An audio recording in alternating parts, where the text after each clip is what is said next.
Welcome back to another video, and today we're gonna continue where we left off from our previous video. So we did the damage report on our Hypermotard after a weekend at the track, and we realized that we need to change the pegs, also the gear shifter because it's broken, and we also had to remove the exhaust because it had 4 holes in it where the brackets to attach the heat shield, they completely snapped off. Apart from that, inside the exhaust there was also the O2 sensor, which was giving us a check engine light, so we are gonna be handling also that. So we have received all of the items that we're gonna install. We've got the brand new O2 sensor, we've got some foot pegs, also we've got the gear shifter, and we've got the repaired exhaust manifold. So as we have seen from last time, we've had 4 holes where there was the welding for the heat shield bracket. So we've got those fixed up and welded again. We've also had a check engine light for the O2 sensor, so I've gotten a new one. So this is the old O2 sensor, which plugs right here in this hole. And it was giving us a check engine light. So I've checked the cable for any physical damage since we've had an exhaust leak from here.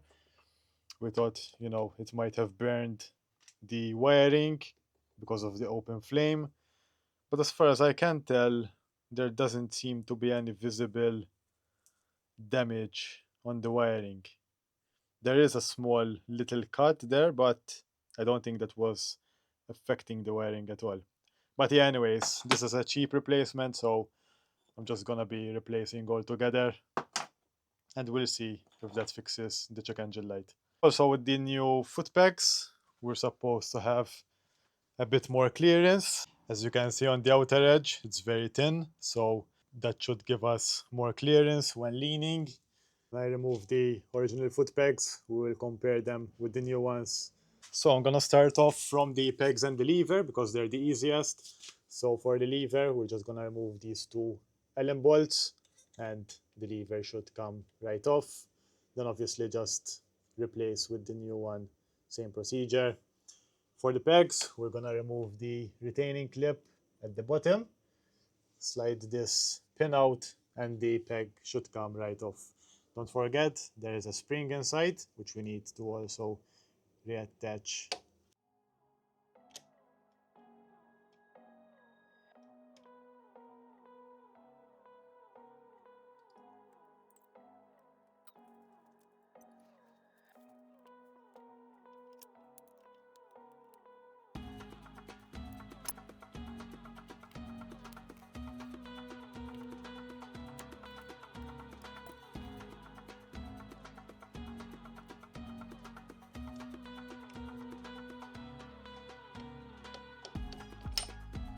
So while we have everything disassembled, it's a good idea to clean up everything, the hardware that we're gonna reuse, and grease it up.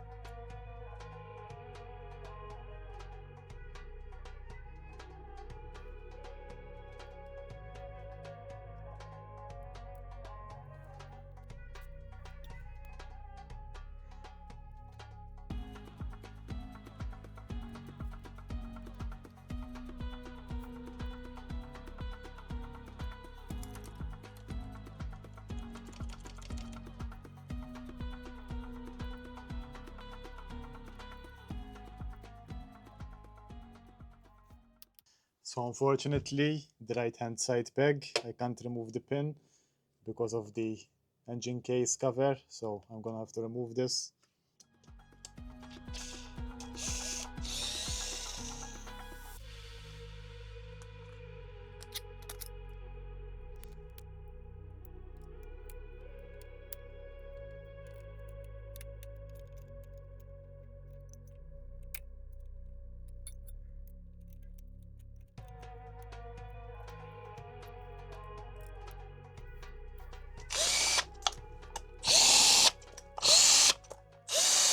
So we've got both foot pegs installed, and we've also got the gear shifter. So we've gained a bit of clearance using these foot pegs. So as you can see, the outer side of these new foot pegs, it's very thin compared to the old one. By having that extra clearance, I do hope that it will help us also reach the edges of the tire, because last time we couldn't because of the foot pegs, they were scraping too much. And now next up is the exhaust manifold for the vertical cylinder. So let us start installing that. So for the exhaust, I will be using a little bit of copper paste. This goes up to 1200 degrees, so that should be good for exhaust, and it will help also the threads and the nuts not to get stuck with rust and corrosion.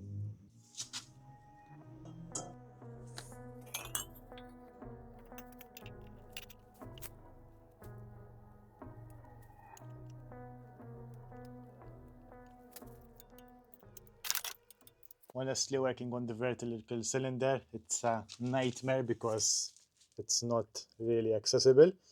So I've installed some new bolts, and don't forget, you will need a special tool. This one I made it myself, but yeah, you will need to work something out because the top bolt, there's literally no space here, so you need something really thin and compact to be able to tighten the top exhaust bolt.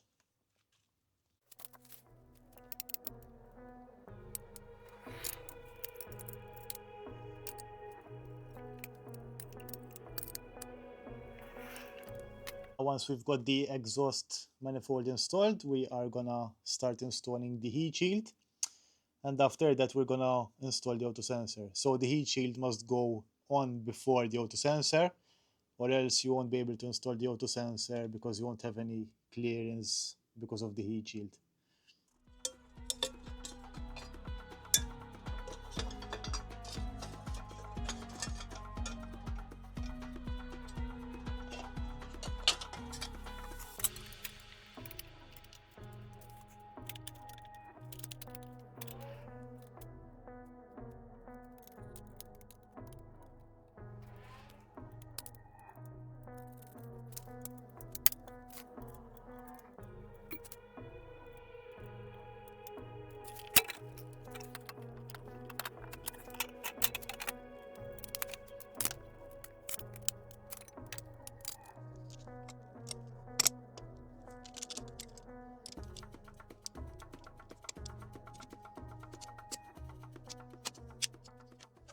So we've got the exhaust fully assembled now, and also we've put on the springs, we've attached the exhaust top bracket, and we've also attached this lower bracket here. And now the last piece of the puzzle is our O2 sensor. So it just simply plugs in into this hole. Then we have to route the cable to go on this side where the plug is. So it will sit somewhere right here under the seat.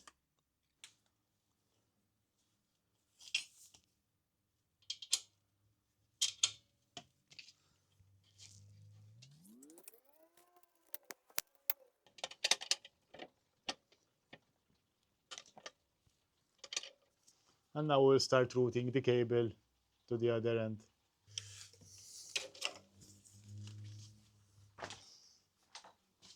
Now, since the cable is a bit long, it's gonna have to sit right here. I'm just gonna put it here under this little piece of subframe. So we've got the new O2 sensor plugged right in, and we're just gonna hide the excess wire just behind the subframe. Just like that, we have everything installed. We've got the new gear shifter foot pegs on each side.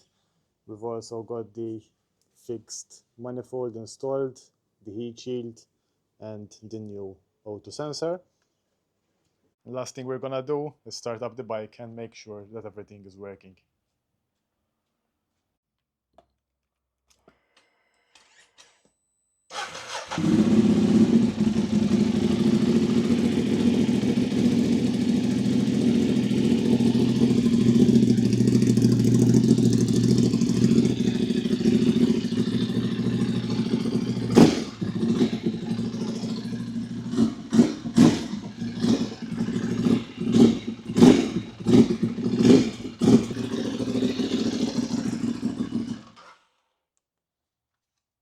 as far as I can tell, the exhaust wasn't leaking anymore, so that's a very good sign. So the welds held up now. Bike also starts up with no check engine lights. The new auto sensor also fixed the issue. But obviously the real test will be once I ride it on the road and make sure that there is no more misfiring and the power band is smooth enough. That will be all for today. Thanks guys for watching, and I will see you in the next one.